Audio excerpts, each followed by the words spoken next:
Hi, this is Chris Howard from the Plugged In with Chris Howard podcast, and I'm taking the Philadelphia Eagles over the Giants in their game Saturday, January 21st.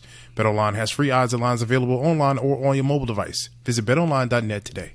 Wendy's knows cold and soggy fries are the worst. So soggy. That's why we're serving up hot and crispy fries all day, every day. And all night until close. With natural cut potatoes, sea salted to perfection. Show me that potato skin. Wendy's hot and crispy aren't like other fries. We're your dream fry. Choose wisely. Choose Wendy's hot and crispy fries. Guaranteed to be hot and crispy. If yours aren't, bring them back and we'll replace them. Podcast One presents the Steve Austin Show Classics. I'm fixing to continue my conversation with the one and only Jim Cornette. You can follow Jim Cornette on Twitter at the Jim Cornette, and you can check out his website, jimcornette.com, and you can check out his podcast, The Jim Cornette Experience, on YouTube, or what's it called? What it was? I can't even remember the goddamn thing it was. Fuck it, don't worry about it. I'm going to be on his show, and when I am on his show, I'll give you the 411 then. Jim's going to drop that information in the interview. It's part 2 of the interview. Let's kick back and visit with one of my favorite managers of all time, Jim Cornette. I'm talking to Jim Cornette here on the Steve Austin Show. Thanks, everybody, for tuning in. Let's talk about Big Boss Man for a second. Big Bubba Rogers. Yes. When he made his debut on TV, what was that, NWA or WCW? Well, NWA in those days. It was the WCW program, but it was still Crockett Promotion. Yeah, but anyways, I mean, good. That was the good shit, man. That was my favorite program of pro wrestling. And, boy, all of a sudden, this big sumbitch comes out, and he had those glasses on, the suit, and didn't say a whole lot. He's like, man, this is a big motherfucker. Who got him in the business? Well, it depends. Big Bubba Rogers was entered into the business by Dusty Rhodes, but Ray Traylor was broken into the business by Ted Allen.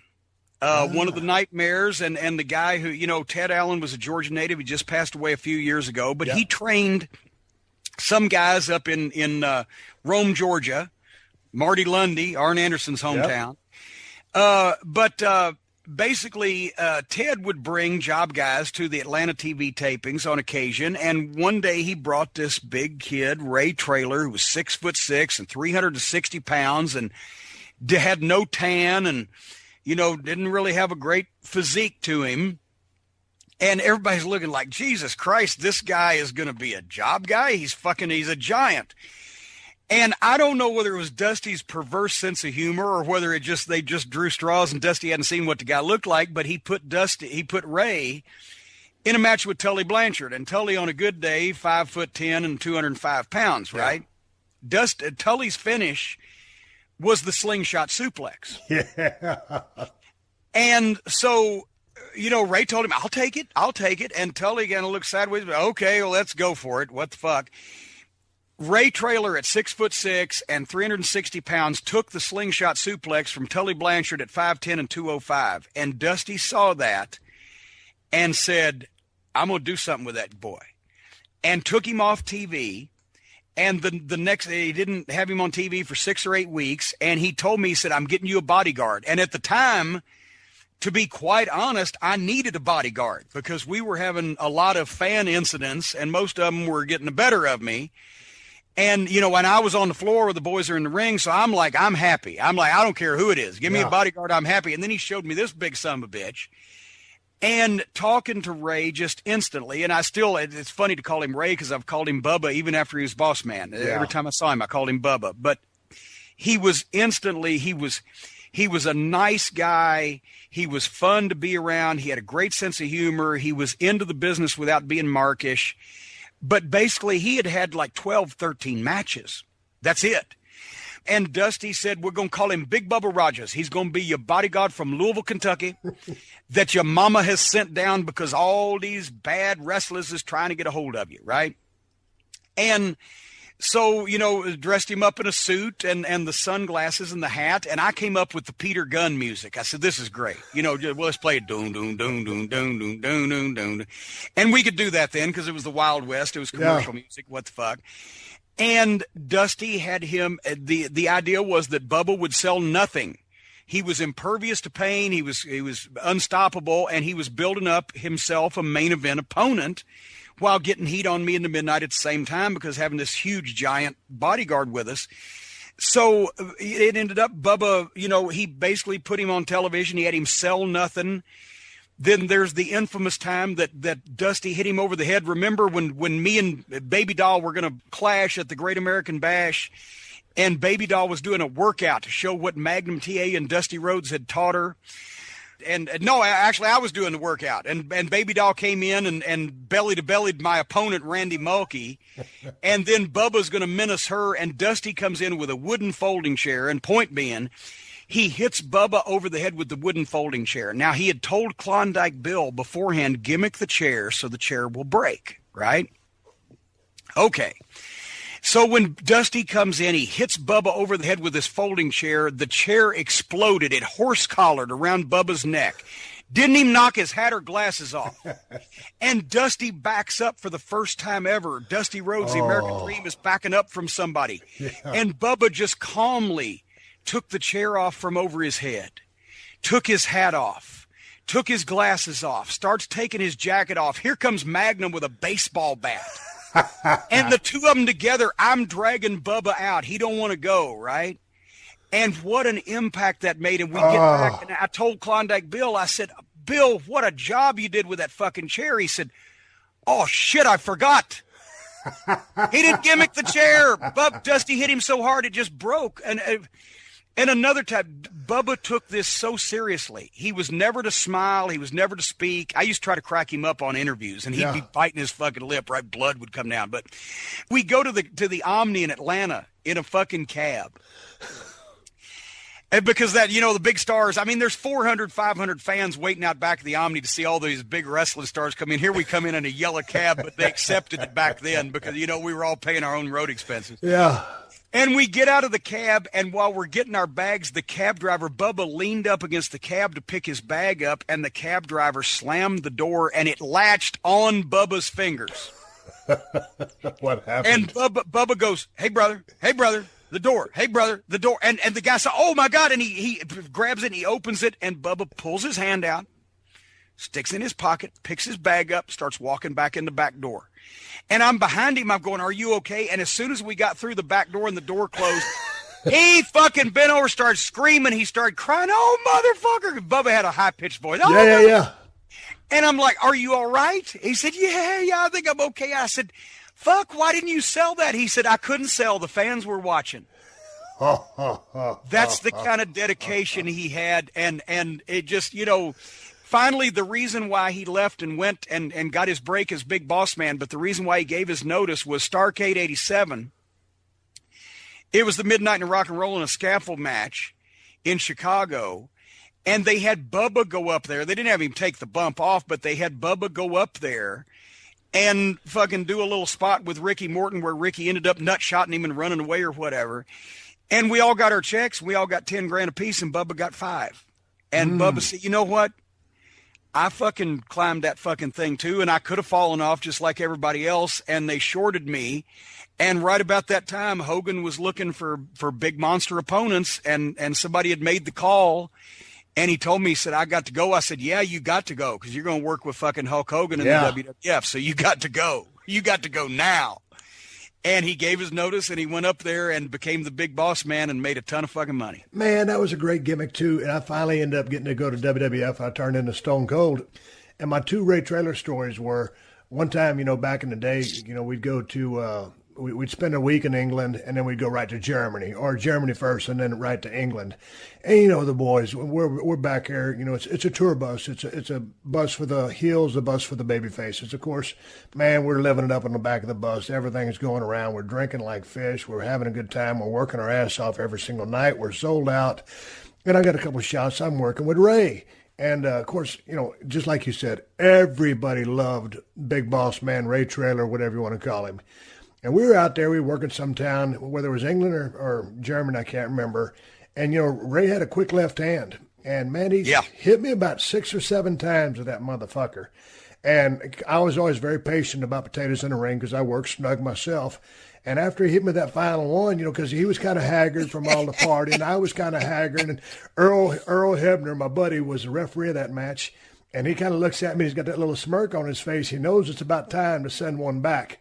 And so, after about that last one, I looked up at Earl. He looked at me, and I looked over at Ray, and I grabbed him by his arm. I threw him in the ropes. I said, watch your clothesline. So here comes big old Ray. You're about 6'6", running vertical because he knows I'm going to hit him right there, a little bit below his Adam's apple so he can take that bump for me. But I called an audible. I hit that motherfucker flush vertical in the forehead with my forearm as hard as I could. And Big Ray went down like a shot. He went down to his knees, and on his knees, he's almost as tall as I am. And he looked up at me, and it was just like the cartoon you were talking about a while ago. You can see the little stars going around his head, and he had that little smile on his face, and he goes, okay. What's taken? He knew, he finally got his receipt, and he didn't touch me for the rest of the tour. But I absolutely love that guy. And we were going to work an angle one time. We were working a pay-per-view. We were in St. Louis at the Kill Center, Kill Arena, whatever the fuck it's called. I can't remember who I was working with. But during the finish, Ray was supposed to run down and hit me in the head with a chair shot and cause me to lose the match. Well, we get to that point in the match. Ray Traylor don't show up. This is a pay-per-view. Ray Traylor don't show up to hit me with the chair. So they call an audible a gorilla. And that was back when Jerry Briscoe used to work back there in the gorilla. So they sent Jerry down to hit me with a chair shot to just so somebody could hit Stone Cold with a chair and end the fucking match. And so, of course, Briscoe, that's a badass wrestler. Everybody knows the Briscoes are bad, but they're not used to working with chairs. So it hits me with kind of a lame chair shot. And I go down for the count, 1, 2, 3, because that was, what was supposed to do. And so, man, I'm laying there in the goddamn, middle of the ring. It was a kind of shitty chair shot. And I absolutely love Jerry Briscoe. But the chair shot wasn't so great. I'm laying there, 1, 2, 3, blah, blah, blah, big sell. The crowd's mad. I got fucked. So finally it's time for me to get up and make my way to the back of the arena and, go take a shower. And all of a sudden, there's Ray. He missed his fucking cue. He was in the dressing room talking to The Undertaker. Ray, just always talking, shooting the shit. And I love Ray Traylor to death, God rest his soul, but I cussed that motherfucker up and down and just lit into his ass. But he was a sweetheart of a guy, but was he for shoot a real prison guard back in the day? Well, yeah, that's the thing. That's how they got the gimmick. They didn't have to, once again, all great gimmicks are an extension of the personality. Before he trained, and while he just had gotten in the business, before he quit to be a full-time wrestler, he was a prison guard at the Cobb County Correctional Institute. And that's how he, as a matter of fact, he used to, when he would stop the fans from getting to me, he would say, well, it's our prison guard training because we contain people so they're not a danger to themselves or others. And I said, well, you contain all these motherfuckers you want to and trying to kill me, and that's fine with me. But yeah, he worked, and as a matter of fact, when he worked for me in Smoky Mountain, he did a few shots as the boss man coming in to be a special, ringside enforcer referee. I actually went down to his house and we went over to Cobb County because he still had friends there and shot his promos in the prison. But he was completely legitimate. There wasn't any bullshit about that at all. But he was just a big corn-fed, raw-boned son of a bitch. Did he have a sporting background? Because he was so quick and agile and strong. I think he might have played a little high school football down there, but no outstanding sporting background to speak of. But he was light on his feet. He was just a natural. He's one of those guys. When you get him next to him, that's a big human being. The first angle he did with Dusty was at the 86 Bash in Charlotte. We were at Memorial Stadium, and it was the cage match. And after the cage match was over with, some way or another, Dusty was going to come through the door, but we were going to trap Magnum and Baby Doll inside the cage, and Bubba was going to get a hold of him. And Bubba had Dusty on his knees at ringside, and this was for TV.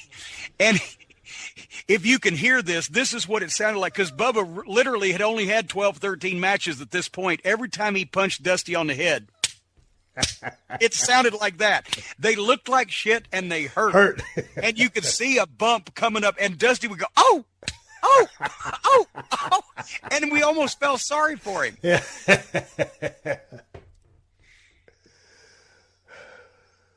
Well, there you go. Hey, man, you brought up a name a while ago, a few minutes ago in a conversation, the Mulkey brothers. Tell me about the Mulkey brothers. Randy and, was it Bill? And Randy and Bill Mulkey. Randy and Bill Mulkey. Dude, give me some background on these guys. Well, Atlanta TV was noted in those days in the early and mid 80s for having some of the worst job guys in the history of wrestling. Some of them that could work but looked like shit. Some of them that couldn't work and looked like shit. Mike Jackson would bring some guys over from Alabama, but Mike was a good worker, but most of the guys that he brought with him weren't. And there was some local guys from South Carolina and Georgia, and et cetera, but a few of them attained legendary status. And George South, who was an excellent worker from Charlotte and still works to this day and did not fit in the category of bad job guy. He was the guy that was so good. Flair always wanted to have a great match with him, and they'd get mad at Flair for doing so much with George South because he was only a job guy. But he was a great worker. But Randy and Bill Mulkey were from Anderson, South Carolina. And Randy, I believe, was the first one in the business, and he was the more physically impressive of the brothers at like 5'10" and 200 pounds maybe, and didn't have a muscle that showed. And his brother Bill was a couple inches taller and about 20 or 25 pounds lighter. And as I said about him one time on commentary, if he'd have got a sunburn, he'd look like a thermometer. They were fishy white pale. They had bleached blonde hair. They had no physique, but they took the god-awfulest bumps that anybody had ever seen. I mean, when you threw Randy Mulkey out of the ring, he didn't grab any ropes. He didn't touch anything. He just launched himself through the ropes and landed on the concrete. And it's so hard. In a heap. You could feel it in your feet when he landed on the concrete floor. And Bill would take an ass whipping, and he'd look like, he went to give blood and forgot to say when. I mean, he was so emaciated. And these two unlikely looking fuckers, because of, as Dennis Condrey used to say, they took a classic ass whipping. They started to get a following among the people in the studio who started cheering for them. And so then, because they were great guys and they were willing to do anything, they'd take any move, they'd do anything for you. At the time, this was 1986. Hulkamania was big, right? So I went over one day as a joke, and on commentary, I said, "Look at that!" As the Midnight Express beating him up, I said, "Mulkey Mania is running wild." The next week, it was sort of like, I remember something like this after somebody said Austin 316 says, "I just whooped your ass," and the next day on Raw, the arena was full of Austin 316 signs. Yeah. Organically, the next week on Atlanta TV, they brought signs that said Mulkey Mania. And they started chanting for him, and it started catching on. And so then Dusty put them in the Crockett Cup tournament that year, the tag team tournament. And they actually the worst thing that ever happened was they won a match. When they won a match on TV, it kind of hurt them because the people, they were at stores in Anderson. They were going around making their own T-shirts, Mulkey Mania, and putting them in stores and selling them. So the climactic point of this was like in early 1987. We were the U.S. Tag Team Champions, and they had me come out and they say, "We're not going to defend against the Rock and Roll because we've already beat them. We're not going to defend against somebody. We've already beat this team and that team and the other team." And Jim Crockett comes out and says, "Well, I've got a team you haven't wrestled, and you're going to defend against them, the Mulkey brothers." Okay, and it's going to be in Anderson, South Carolina. No, their hometown. So Dusty, just as a rib, and just because it was fun, the Anderson Rec Center seated about fucking maybe, I don't know, 1,000 people, 1,200 people, whatever, in this old rec center building. But he had us promoting a U.S. tag title match against the Mulkey brothers in Anderson, South Carolina, at this little building when we're running the Baltimore Civic Center and the Philadelphia Civic Center and the Omni in Atlanta, all these big buildings. But we're talking about this thing on Atlanta TV for 6 weeks. We get to that building that night. I've never seen a building so full, and I know that wrestlers' exaggeration, right? It sold out. We always had a riot, et cetera, but literally everybody in Anderson that could get there, and 3/4 of them were related to the Mulkeys. They did a $17,000 house when tickets were, like $8 and $10 at that point in time, and it was jam packed. And they say, "Okay, fuck them." What? They're the whole goddamn family, the whole town. They'll kill us. They'll lynch us. They'll drag us out in front of the building and lynch us.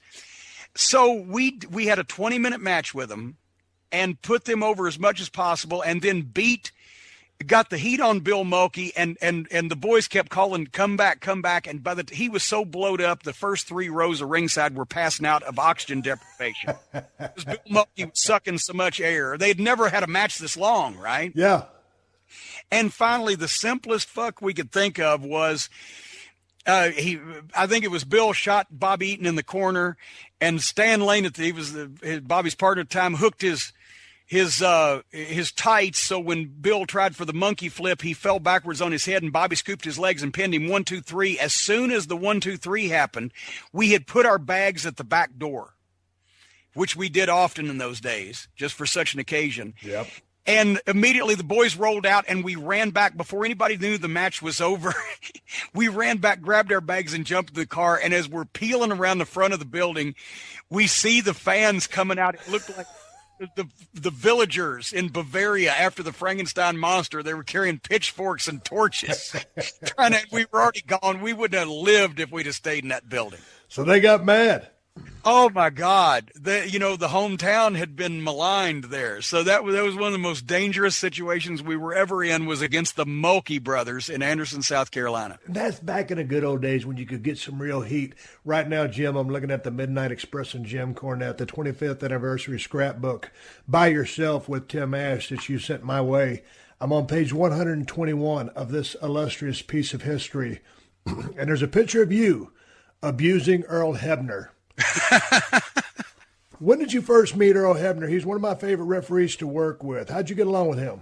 Oh, tremendously. Earl and his brother Dave, both from Richmond. Yep. And so when we went to work for Crockett, Tommy Young was the senior referee at the time. Love Tommy Young. Tommy Young was the greatest referee of all time. Yep. And that's not to downplay Earl or anybody else, but Yep. he just, he had it. But Dave had just at that time, I believe, or was right about that time, had done the twin referee thing, had left and gone to work for Vince to do the twin referee thing. No, and I'm sorry, Dave was still refereeing at the time, but Earl was refereeing more. But then that's when Earl left to go to, because Dave had already gone up there, and then Earl left to work. But anyway, I digress. I'm blathering. Earl was great. Earl, refereed a lot of especially the northern towns, Philly and Baltimore and Richmond and et cetera. And he was great, and he was a salty fucker too. If somebody hit the ring, they didn't have to worry about the wrestlers. They had to worry about Earl Hebner getting a hold of him. Really? I've seen him many times. He'd take a guy down and immobilize him. One time in Richmond, a fan jumped in the ring on the Horseman and JJ as they were beating on Dusty, and I remember Earl's the one that got to the guy and stretched him the worst out of the bunch of them. Arn tried to kick the guy in the face, but he ended up breaking JJ's fingers because JJ was trying to get his fingers in the guy's eyes to stop him. But yeah, Earl and Dave Hebner both, to this day, I think they're some of the funniest guys in the wrestling business. You're listening to another classic episode of The Steve Austin Show, only on Podcast One. With one of the best savings rates in America, banking with Capital One is the easiest decision in the history of decisions. Even easier than choosing Slash to be in your band. Next up for lead guitar. You're in. Cool. Yep, even easier than that. And with no fees or minimums on checking and savings accounts, is it even a decision? That's banking reimagined. What's in your wallet? Terms apply. See CapitalOne.com/bank for details. Capital One N.A. member FDIC. By now, you know that sound. It's the sound of the Home Depot. But what about those sounds? Those are the sounds of an LG wash tower with ultra-large capacity, serving up a powerful yet gentle clean in just 29 minutes. Making this the sound of savings on the best appliance brands. The Home Depot. How doers get more done.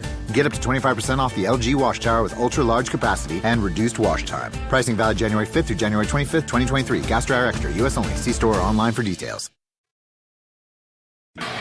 Steve Austin Unleashed. Hey, man, last week we talked about some of the colossal fuck-ups you've seen in your time in wrestling. You traveling around with the Midnight Express and working so much with the rock and roll, the Fantastics, all those guys, and just being back there in that day, you had to see a shit pile of good ribs. You got any good rib stories for me and my listeners? Oh my God. It was a big deal in the Carolinas, and I won't mention the guy's name because he's still happily married, but Ric Flair was behind it. But it was a big deal in the Carolinas in the old days because the same cops worked all the matches, right?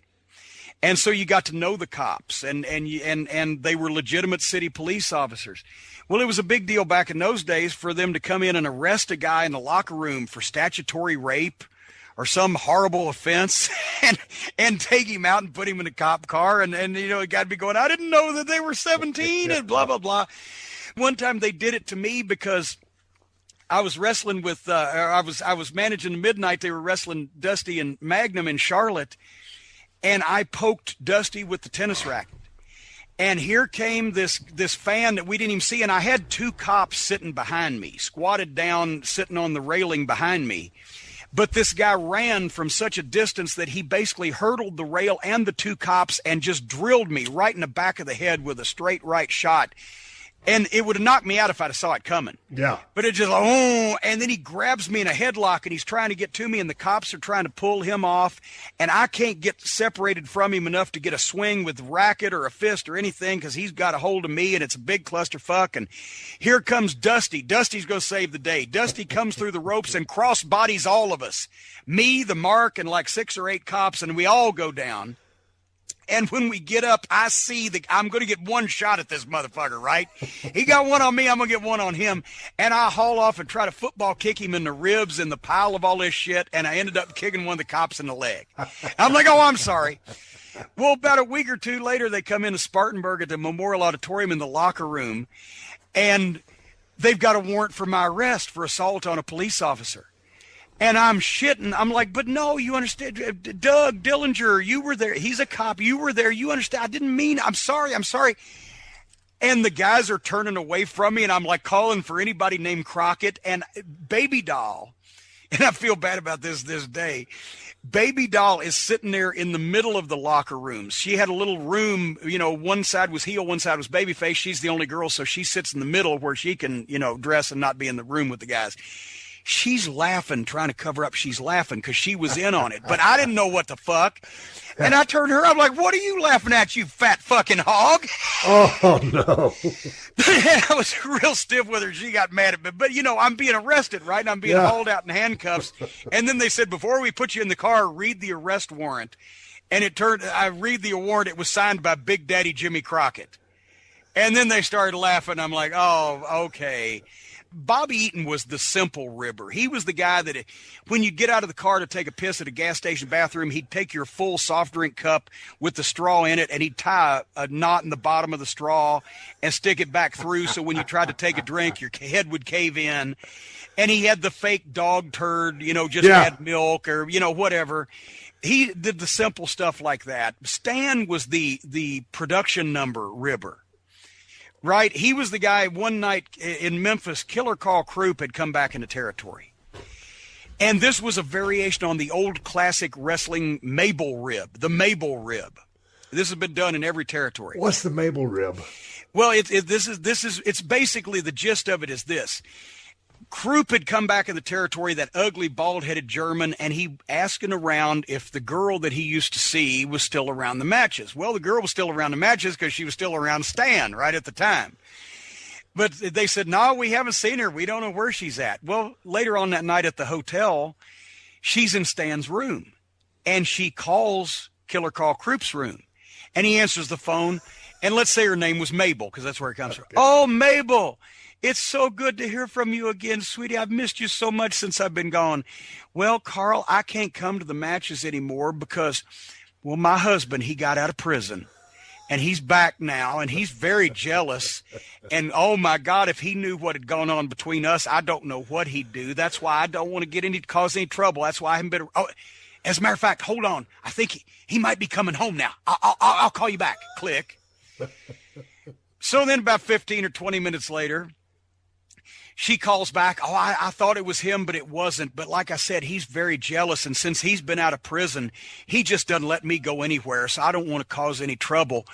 But I'd love to see you again, Carl. Oh, can't you come down? Well, no, I just don't feel. Oh, shit. He really is coming this time. Hold on. I'll call you back later. Boom. Right.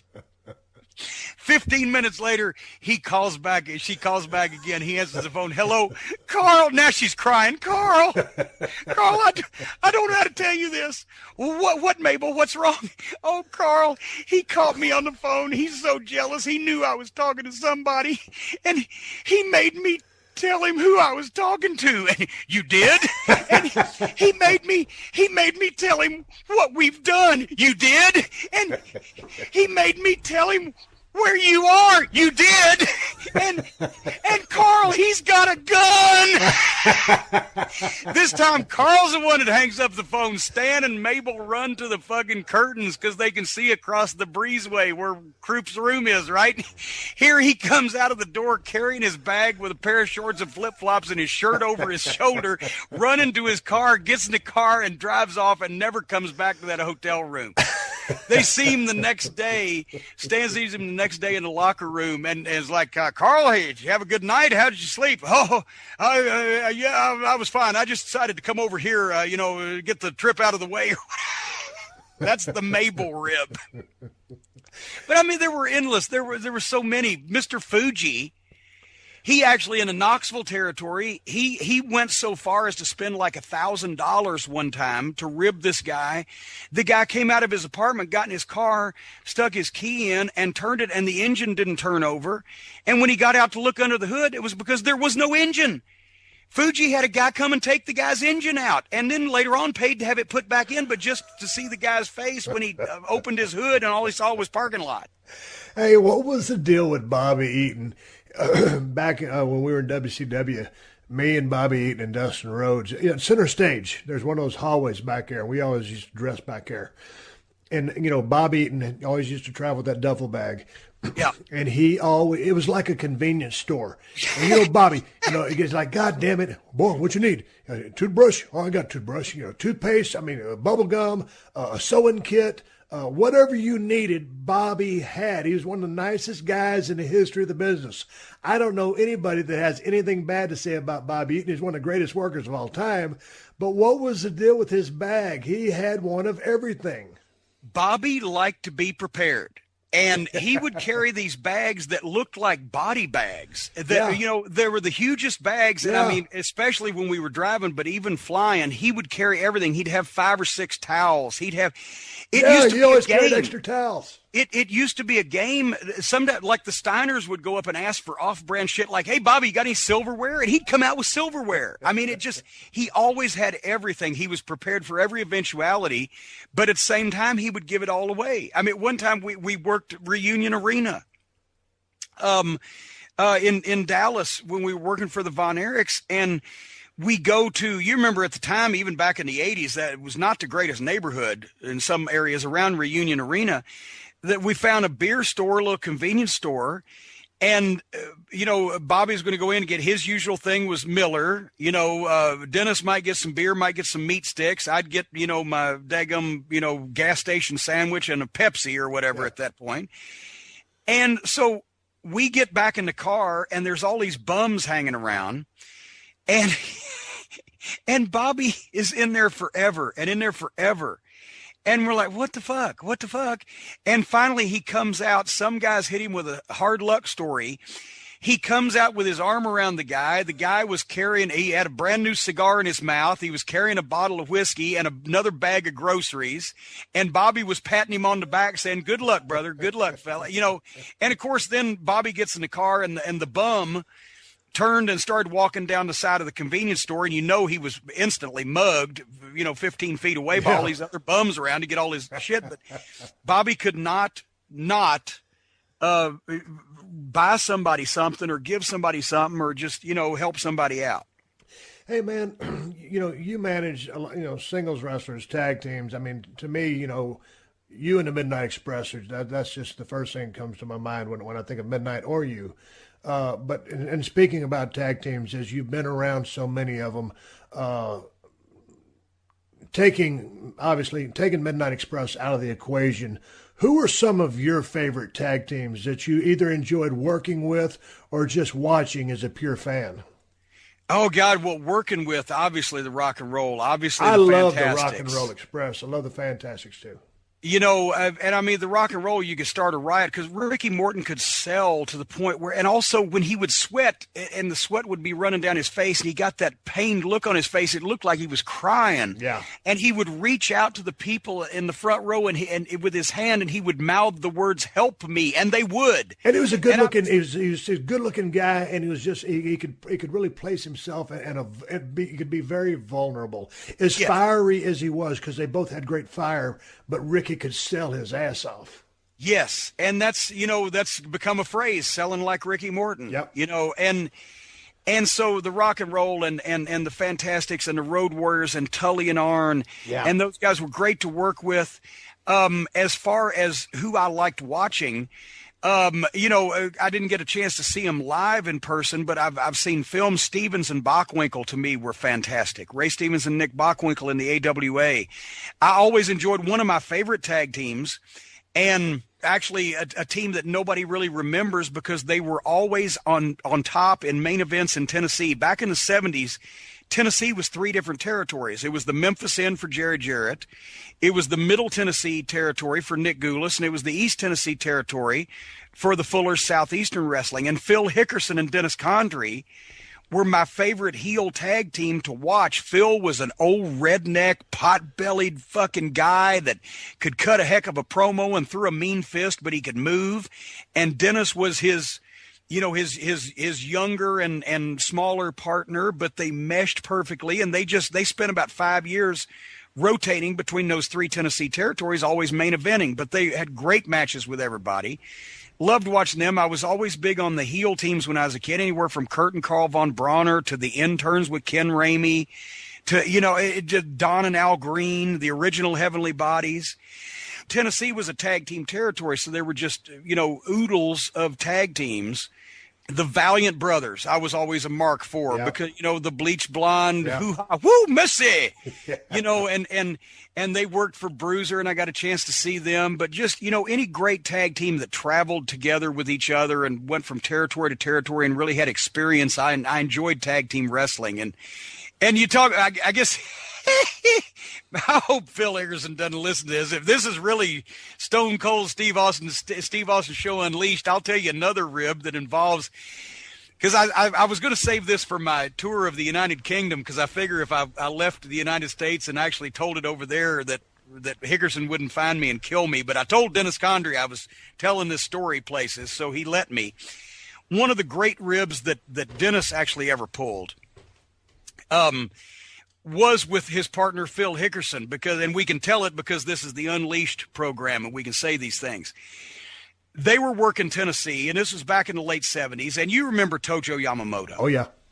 The most unlikely main event babyface in the history of wrestling. He was like 5'2" and shaped and looked like Buddha, but he had been a heel in Tennessee for years and got so over that he became a babyface and was one of the biggest box office attractions and trained guys like Bobby Eaton and Jerry Jarrett. You know, after they got in the business, he was the guy that polished them. Well, Tojo was a great man and a wonderful human being, but as many people were back in those days, he was a little homophobic.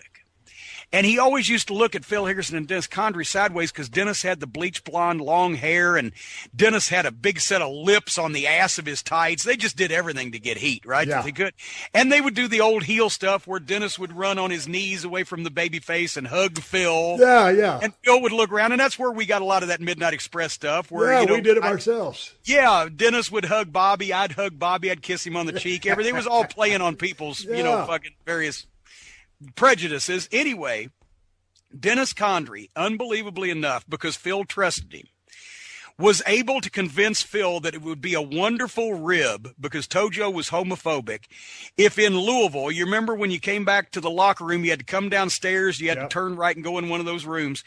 if when Tojo came back from the ring, that Phil would be down on his knees in front of Dennis, and Dennis would have his trunks down, and it would be just like that Tojo had caught Phil about to go down on Dennis Condrey, and he would validate all the things that he had thought about them because of their bleach blonde hair and the way they acted in the ring.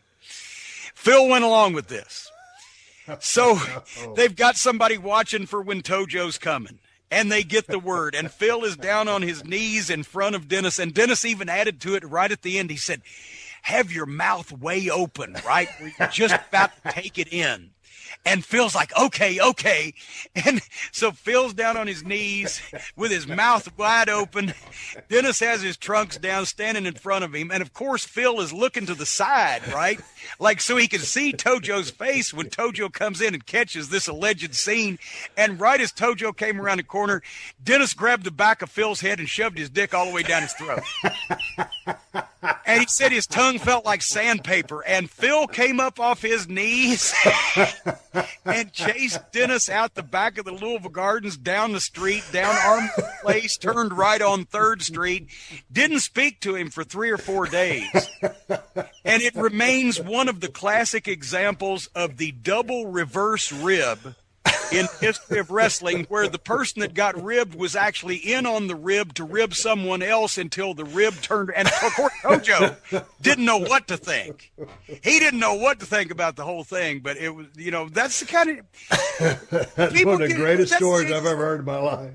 The thing is, you had to do that shit. You were on the road every day, all the time in those days. Yeah, I know. It gets rough on the road and you get stressed out, but shoving your dick down another man's mouth as a rib goes, that's kind of pushing the limits. We scared the shit out of Stan Lane one time. We were about what happened? In the Dallas airport, found the glass brake hammer. And the glass brake, I still have it in my office to this day. It looked like a judge's gavel type of thing, but It took batteries. And if you tapped it, it had a speaker on the side and emitted the sound of glass breaking, right? So we got to be able to get some mileage out of this. So we'd flown into Dallas, and we got that, and we didn't tell Stan Lane about it.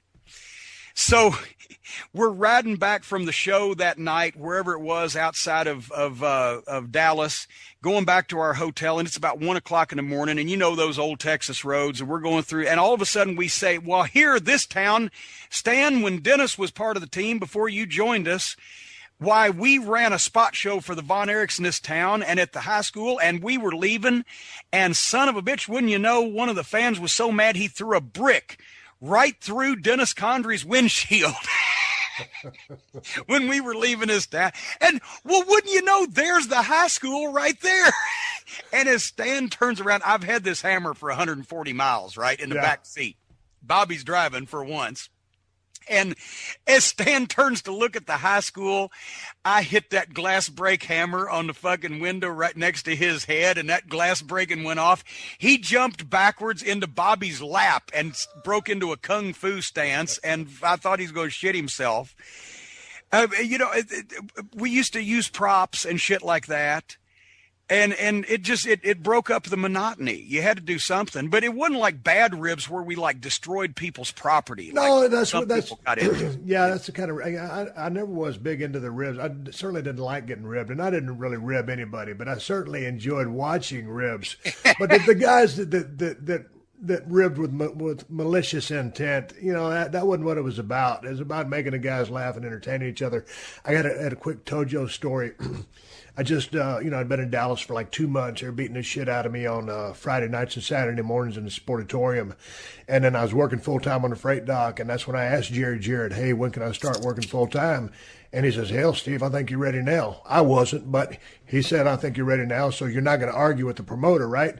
So a couple weeks later, there I am driving to Mid-South Coliseum. And one of the guys, when I broke in, broke in as a babyface. And one of the guys that would come in from Tennessee, they would let all the heels get heat on me. Here I was, a young, good-looking cat with long blonde hair.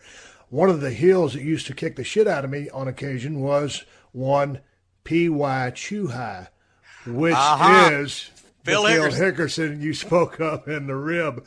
By going back to Tojo, I remember Tojo watched a few of my matches. And he goes, come here. And, like you said, Tojo, big as a minute. And he says, he goes, you need to learn how to sell.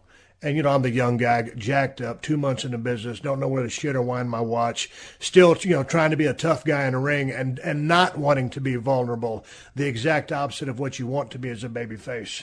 So, Tojo said, he grabbed my ear. And I said, what? He said, just grab my ear.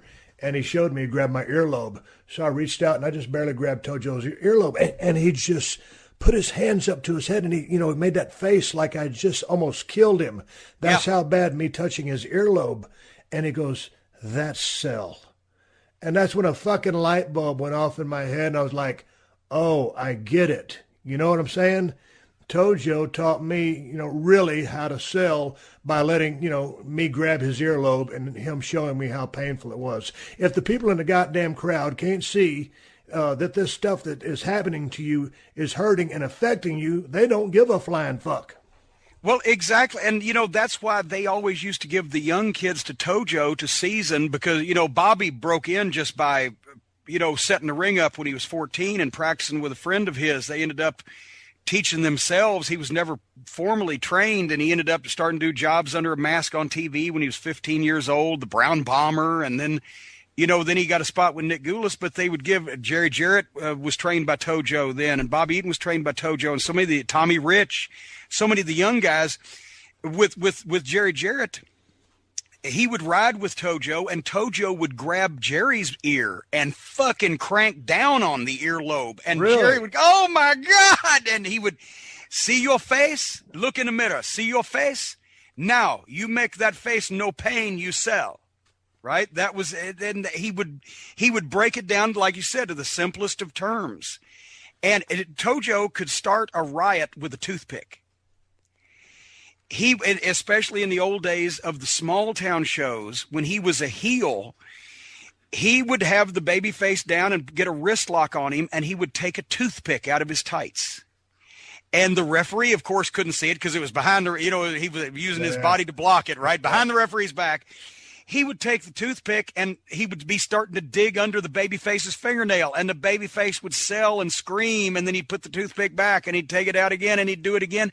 And after about a few minutes of this, people would be climbing over the rail to get this no good, evil Japanese son of a bitch to stop using this toothpick on the babyface's fingernails. And he was such a master of psychology.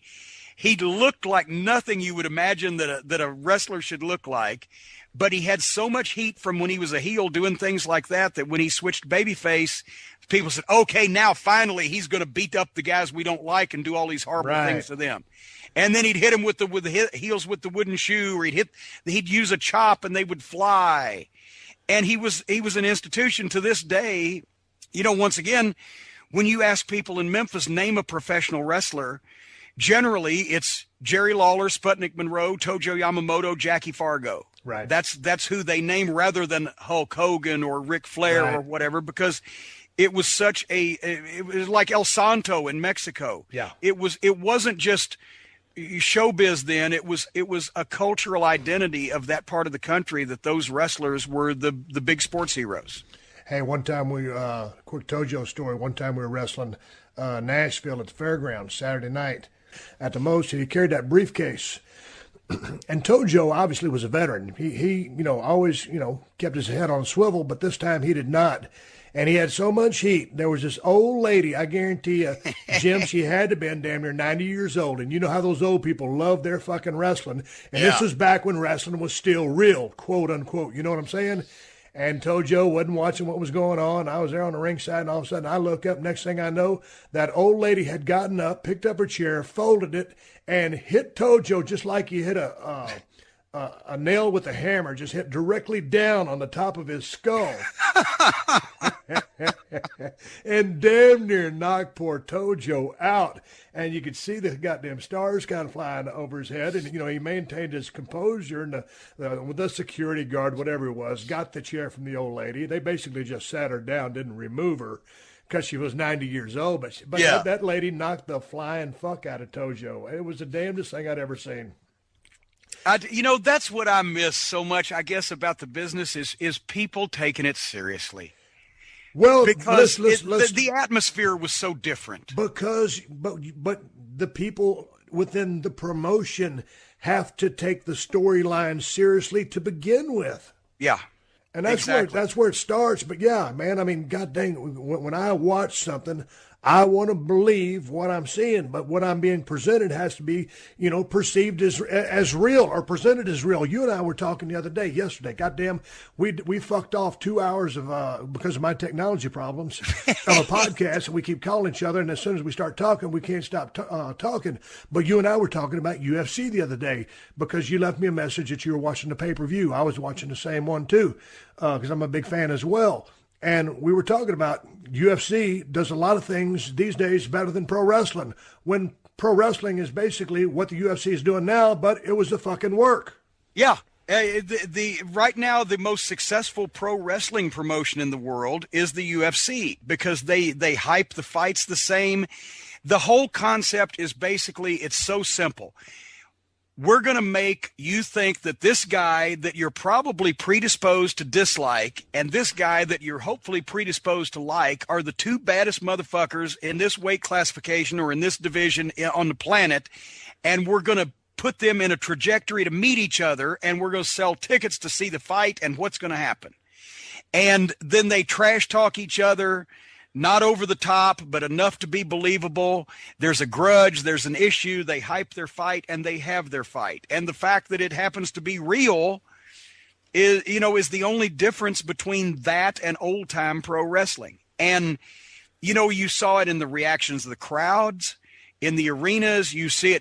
That Mark Hunt and Bigfoot Silva fight was a double-juice Memphis main event brawl, and the people were throwing the babies in the air, just like it was Jerry Lawler and Terry Funk. And... literally, I've seen insane things. In Louisville one night, literally a woman went into labor, and the EMTs had her on a stretcher, and she would not leave to go to the hospital until she found out who won the main event between Jerry Lawler and Bill Dundee. Christine Jarrett had to talk her into letting them take her to the hospital. And another time, a guy that had escaped from the city jail, actually went to the wrestling matches and got so wrapped up in what was going on that he hit the fucking ring, and they caught him. If you've escaped from jail, chances are you want to stay as far away from the cops as possible. Yeah. But in this case, he got so wrapped up on what was happening, he hit the ring to help the babyface out, and the cops grabbed him, took him back to jail. You think the business will ever change?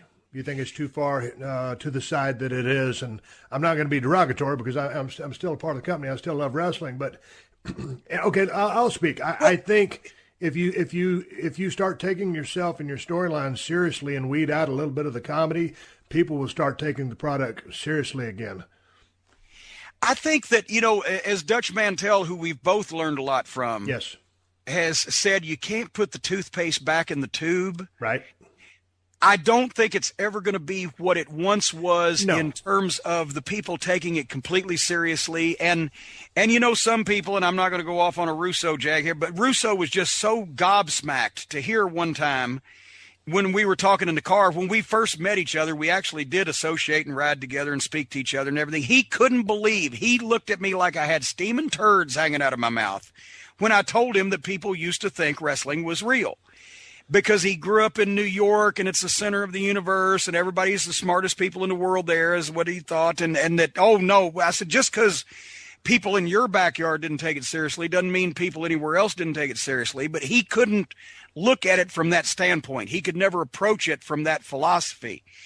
And so while, no, it's never going to draw 10,000 people a week, 52 weeks a year in the same town anymore, and nobody's ever going to take it as seriously as it once was, that doesn't mean you can't try. That doesn't mean that you still can't, because there was a time, and let's face it, when the internet came around, you and The Rock did what generated $50 million in one night in 2001 at WrestleMania 17. I was there. I saw it. I thought the fucking thing was great. And there was a Houston Astrodome full of people, watching it. And the internet had already come around and a lot of shit had already been exposed, but there wasn't any hokey hoo-ha in y'all's buildup. Right.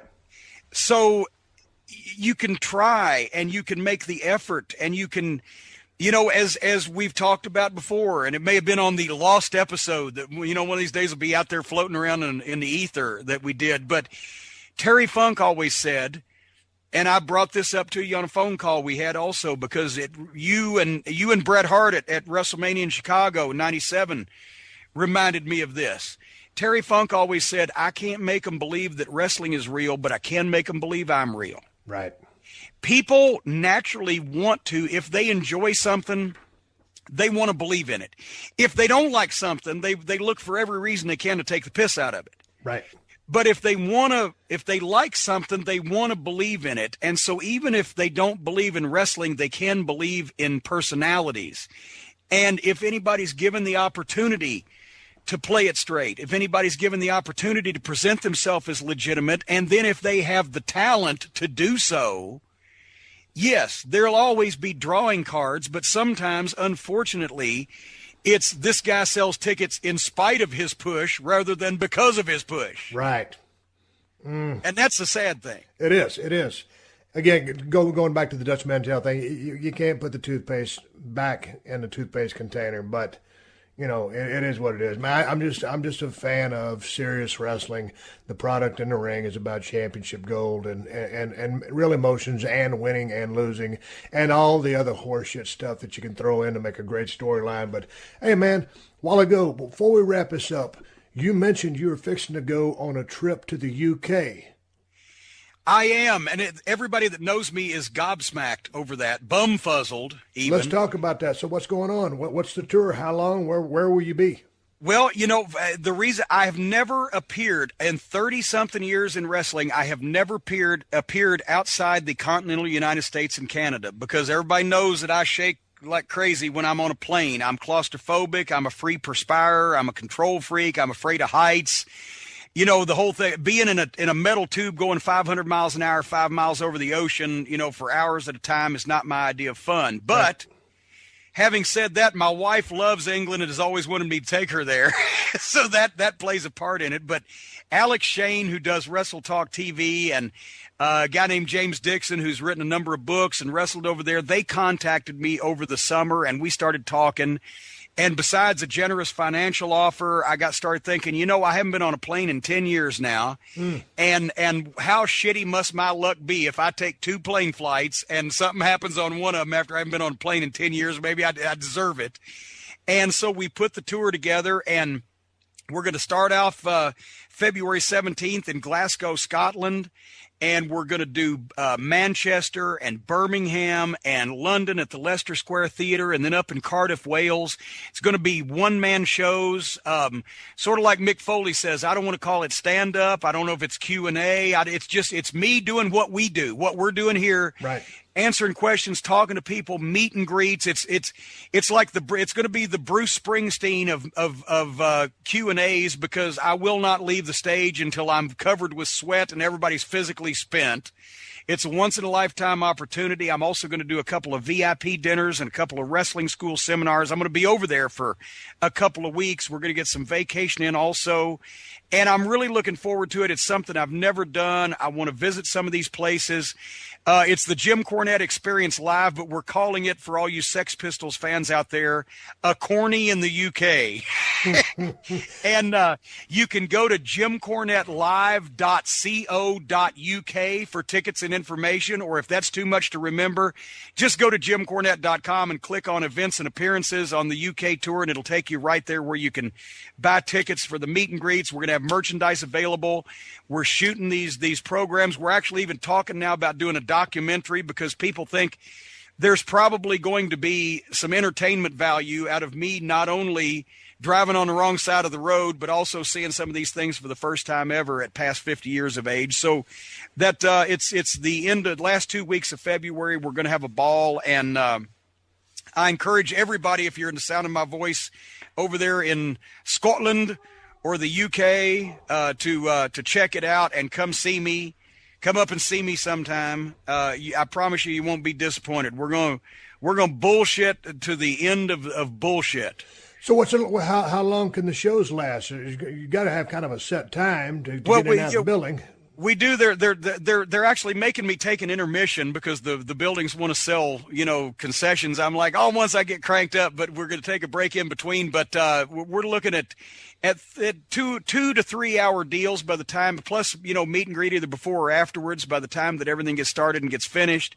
And it's I promise everybody they're going to get their money's worth, because it's not like that I've, been there often in the past, and it's not like I'm going to go on a regular basis in the future. So, and me, I'm there to do what I need to do until everybody's happy and smiling. That's the only way to do it. Especially if they're spending money, they need to get something out of it. And plus, think of all the pussy I'm going to get for taking my wife to England for Valentine's Day. Because, thing is, she'll cut you off in a heartbeat. I mean, I know a few guys she's cut out completely. So it's. But thank you. One and only Jim Cornette. Hey, right here in my hands. Let's keep doing a couple more plugs before we ride off into the sunset. You sent me 2 books. I've been looking through them. I'm looking through Rags, Papers, and Pens. It's the merchandising of Memphis Wrestling by Jim Cornette and Mark James. Also, the Midnight Express and Jim Cornette. It's the 25th anniversary scrapbook put together by yourself and Tim Ash. And, man, I'm not much of a reader because I'm a little bit ADD to your OCD, but I love looking through these old pictures. And so where can these fine human beings that roam our planet find this stuff, Jim? You can go to jimcornette.com, and both those fine publications are available. Rags, Paper, and Pens is not only the history of the merchandising of Memphis wrestling and tells the firsthand story of how I got involved in professional wrestling as a photographer, but we reprinted programs and pictures back to the 50s all the way through the glory period of the 80s, and stuff that hadn't been seen in a long time, and how that the top wrestlers in the glory days of Memphis wrestling were making house buying money off those little $1 and $3 pictures that we sold at the merchandise table every week at the matches. And Rags, Paper, and Pens, the title comes from Sputnik Monroe, because he always used to say, there go the baby faces selling their rags, paper, and pens out there. And it stuck. And then the Midnight 25th Anniversary Scrapbook is basically a rock and roll tour book and a wrestling souvenir fan book with the date and the place and the result and the opponent and the gate and the notes on every match the Midnight Express and I had as a team for our 7-year period, plus a lot of color, paycheck stubs, memos, behind the scenes stuff that you didn't get a chance to see in those days. It's a unique look at a unique tag team, and I did it for our 25th anniversary. Actually, this year, we just passed our 30th anniversary. We had the first Midnight Express match in November of 1983. I still have a few left. They're going fast, but you can get them at jimcornette.com, and I appreciate the plug, Mr. Austin. Well, you know what? We're just coming up shy of the 2-hour mark. It's time to ride off into the sunset. And, hey, the Jim Cornette Experience, your podcast. If you ever need an old wrestler with a bald head and a goatee, give me a yell. I'll come on your show sometime, plug some of my shit. Well, funny enough, imagine that you mentioned that. I wasn't going to hit you with it out in public here while we had a good string goddamn, going. I don't give a flying fuck. This is Unleashed, goddammit. Well, in that case, if you're willing to do it, just folks, if you keep watching at the Jim Cornette on Twitter or jimcornette.com or MLW.com for MLW Radio, the Jim Cornette Experience, you will probably in the next few weeks be seeing that old broken down bald-headed wrestler coming back out of the sunset and joining me on the Jim Cornette Experience, where I get to turn tables and ask you a bunch of shit. Hey, that sounds great to me. And whenever you're ready, you just let me know, and we'll do it. We're going to be booking it soon. Trust me. All right, Jim, I appreciate you doing the show 2 weeks in a row. We got it all locked down. All your levels have been good. This is a successful endeavor. We're going to, we don't sell anything. We say, I got some T-shirts now coming down the road. This fucking podcast for free. This motherfucker's for the working man and the working woman, which you and I both are as well. You got to work for everything you get in life. Jim Cornette, it's been a pleasure talking to you. One of my favorite managers of all time. The Midnight Express is one of my favorite tag teams of all time. All the stuff with the rock and roll, the Fantastics, and the stuff that you were talking about, the stories. I enjoyed all of our conversations. I enjoyed the last podcast that